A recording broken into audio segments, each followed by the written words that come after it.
The letter is very, very simple. I want to deliver services from the Deputy Executive Mayor's office, together with the COO's office, which falls under the Deputy Executive Mayor, and I'm being blocked by the Executive Mayor.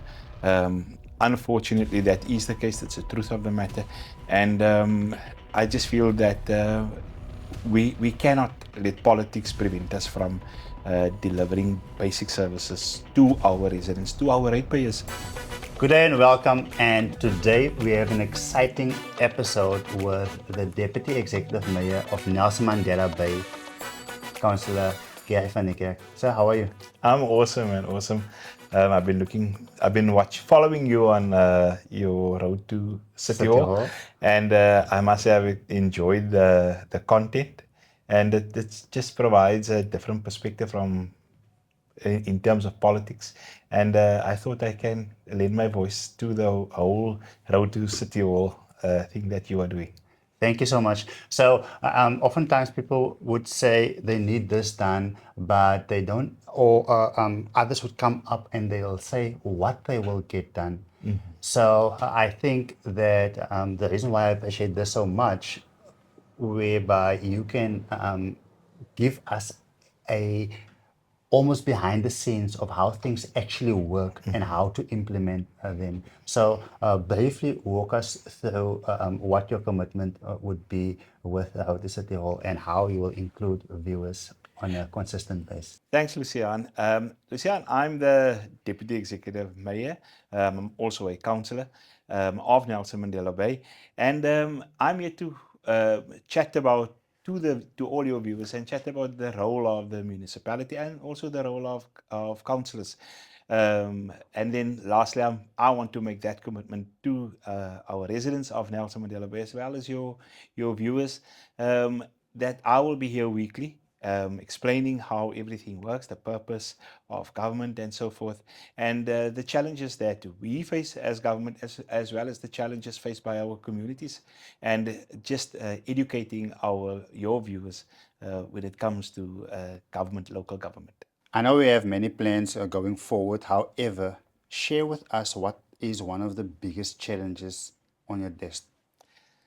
Lucian, yes, challenges we have, but my number one challenge at the moment is how we as a coalition government. So normally you have 60 plus one. If one party gets 60 plus one councillors, they normally say 50 plus one percentage, but it's 60 plus one. So you need 61 councillors to form a government. That hasn't happened in 2021, and coalition governments are here to stay. The biggest challenge right now is, especially with the run up to the elections, is that all political parties are on the campaign trail and so forth, and sometimes the actual delivery of services and politics get mixed. The lines are blurred when it comes to the two. And for me, the reason why I got into this local government is because I wanted to deliver services to the community. The challenge that I face, the big challenge that I face, is that I'm finding it increasingly difficult to do what I really want to do, which is to ensure that people really get basic services delivered. And not just this week and then in 2 weeks, but it needs to be consistent. We need to do it every single day of our lives. That's what we get paid to do, not only us as the councillors, but also the administrators.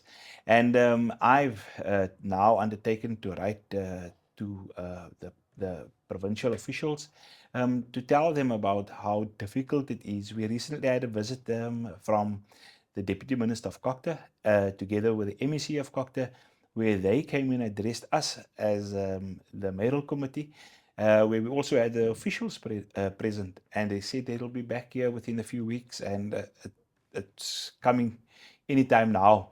The last visit was about 3 weeks ago, and I thought, let me also do my part when it comes to delivering services. And the mayor has been receiving a lot of flack, and I said, we're a team. We rise together, we fall together. Hence me thinking about it and putting together a plan And this plan speaks to a turnaround, a quick turnaround strategy for the municipality. This is what the people want. And the strategy we developed was a 90-day strategy. It centered around our main routes along Nelson Mandela Bay. And if you take, for example, a resident that lives in Boysons Park or in Lorraine, Summerstrand, and we look at the challenges they face on a daily basis, because that is what people see the first thing when they get out of their garages, out of their driveways. The first thing they see, the street lights are not working. There's an illegal dumping site. The road markings are no longer visible. There's potholes. These are the things that's our challenges in our communities face on a daily basis. So those are the things that I wanted to address. But I'm the weirdest thing is, as much as I want to assist um, in delivering services, I'm being blocked from doing so. So I decided that I cannot be part of this and just sit back and take the flak. Like I said, we rise together, we fall together. So it's high time that these officials who come to us and review our performances as a metro, that they also know the truth. It's important to tell the truth, and our performances will be judged come November 4th. So I've written a letter to the political hierarchy in Bisho, and hopefully we'll receive positive feedback in terms of trying to just get each other aligned again, keeping this coalition going. Because once you get political instability, that's when the real problems start. And that is not what I stand for at all as a councillor. Thank you so much for actually letting us in and getting an understanding behind the scenes. But I can almost see the comments. People want to know what's in this letter. Yes, I can imagine the curiosity around the letter. Look, the letter is very simple. I want to deliver services from the Deputy Executive Mayor's office, together with the COO's office, which falls under the Deputy Executive Mayor, and I'm being blocked by the Executive Mayor. Unfortunately, that is the case. That's the truth of the matter, and I just feel that we cannot let politics prevent us from delivering basic services to our residents, to our ratepayers. They deserve it, and therefore I felt that it's important that I intervene now, that I actually escalate this matter so that there can be intervention when it comes to the way Nelson Mandela Bay looks, the way it's run, and hopefully it will open doors. It will open the door to consultation or dialogue between ourselves and provincial government, even national government. So yes, I know the letter will ruffle some feathers. But if that's the case, in order to deliver services to our residents, then so be it.